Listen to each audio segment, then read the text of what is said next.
Jim Perona. Welcome to the weekly axe kicking. So today I wanted to start getting into the basics of practicing classical, acoustic, and electric guitar in one kind of efficient practice session.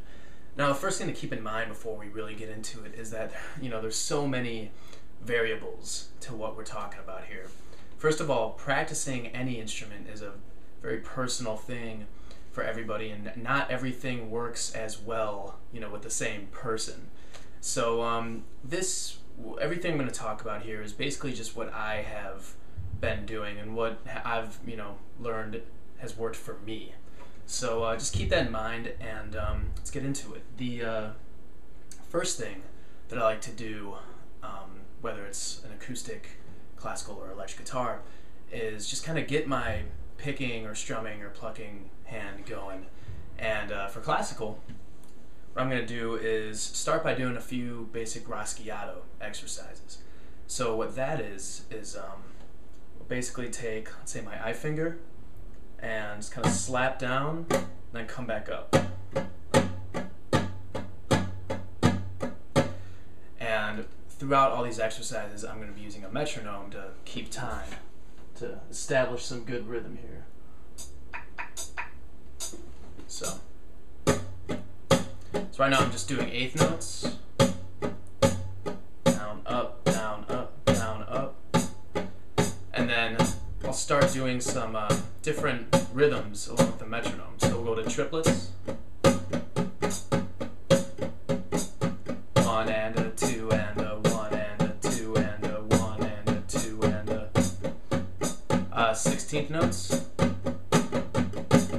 1E and a 2E and a so on and so forth. Maybe some 16th note triplets. That's 1 and a 2 and a 1 and a 2 and a 1 and a 2 and a 1 and a 2 and a 1 and a 2 and a. And then if we can get there, 32nd notes, 8 notes per beat.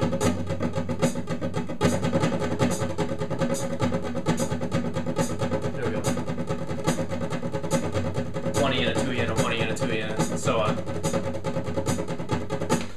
And I'll do that until my I finger, my index finger, starts feeling a bit winded. You get a little tingle or a little burn. And I'll take it a little farther. And then I'll take a little rest, kind of shake my hand out, get the blood flowing.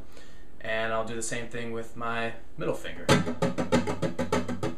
Doing all those same kind of rhythmic,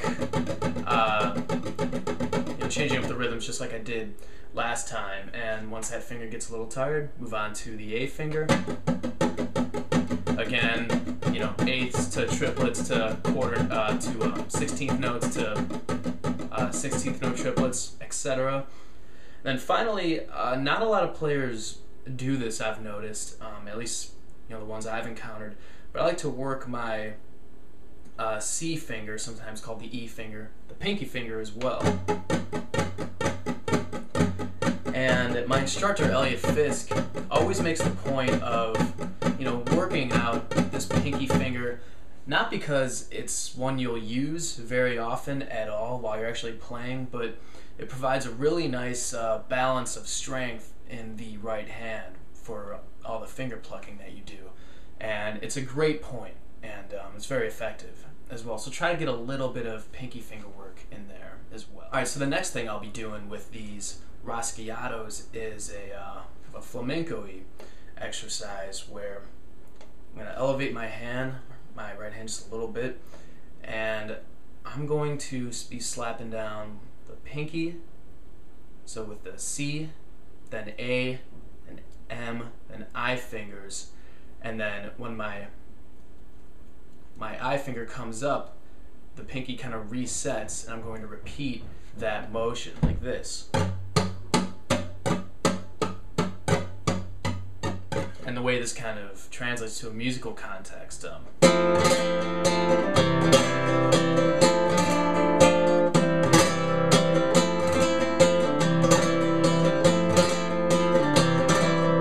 let's just run that exercise a little bit with the metronome.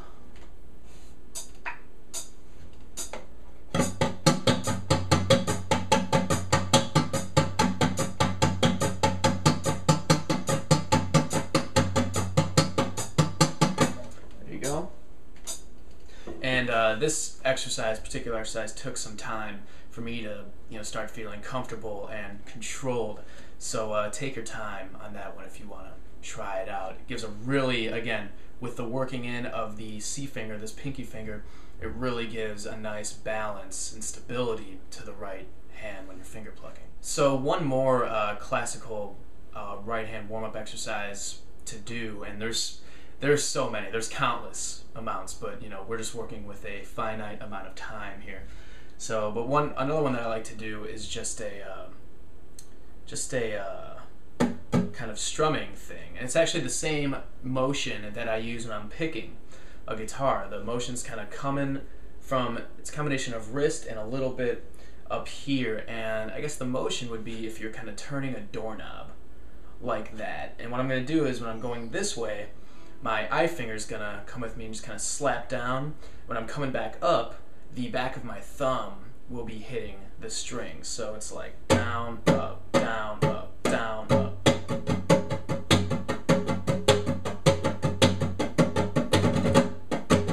Let's run that with the metronome really quick.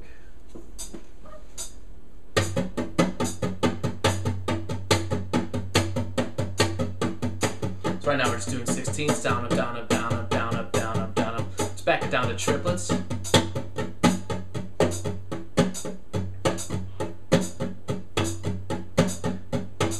I really like doing it this way because I like to emphasize the downbeat on the first run and then the upbeat on the other one. So it'll be like down, up, down, up, down, up, down, up, down, up, down, up.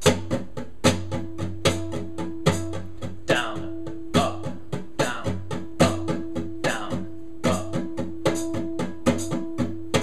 And the great thing about doing this is that it starts getting my picking hand warmed up for when I switch to electric. So let's take a look at an electric guitar really quick. Alright, so now we've got the electric guitar going, and again, we're just sticking to the right hand, keeping things basic for now.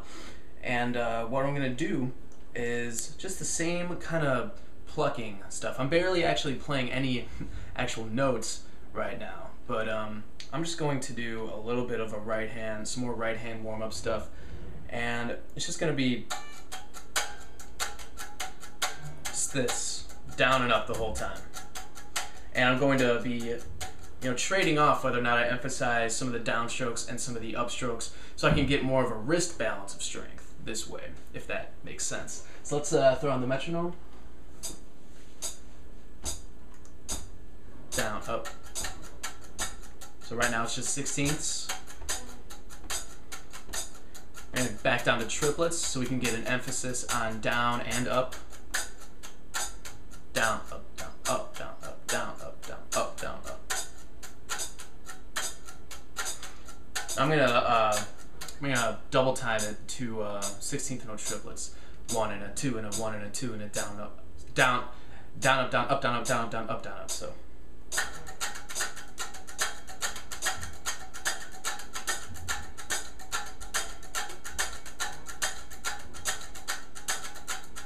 And again, I'll do that kind of thing until I could really feel some weariness around the wrist and the general arm area.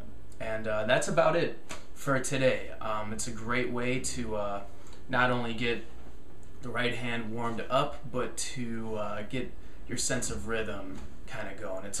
These are all very percussive exercises on guitar, and since rhythm is at the core of all forms of music, any kind of instrument, it's really important to get that up to snuff right away. And it's the most kind of translatable, I know that's not a word, but we're going to say it anyways, the most translatable element of music. So that's it for now. Next week we're going to look at some left hand stuff and talk about how to get the two hands acclimated to the guitar. So hope you enjoyed it. We'll see you next week.